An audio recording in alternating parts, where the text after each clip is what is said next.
તો રાજ્યમાં બેવડી ઋતુની અસર વર્તાશે। ક્યાંક માવઠું થઈ શકે છે, ક્યાંક હીટ વેવની પણ આગાહી કરવામાં આવી છે। એવામાં પોરબંદર, જૂનાગઢ અને દીવમાં હીટ વેવની આગાહી કરવામાં આવી છે। સૌથી વધુ તાપમાન મહુવામાં 41.4 ડિગ્રી નોંધાયું છે, જ્યારે રાજકોટમાં પણ 41.4 ડિગ્રી, સુરેન્દ્રનગરમાં 41 ડિગ્રી, કેશોદમાં 40.2 ડિગ્રી અને વડોદરામાં પણ 40.2 ડિગ્રી તાપમાન નોંધાયું છે।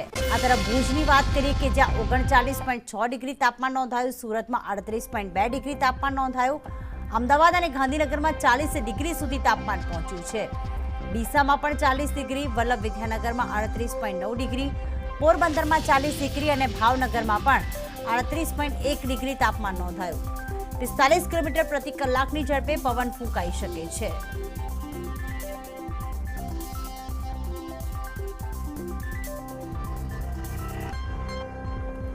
તો રાજ્યમાં બેવડી ઋતુની અસર હાલમાં પણ વર્તાઈ રહી છે। ક્યાંક માવઠું થઈ રહ્યું છે તો ક્યાંક હજી પણ હીટ વેવની આગાહી કરવામાં આવી છે। સૌરાષ્ટ્રના લગભગ તમામ ભાગોમાં હીટ વેવની આગાહી।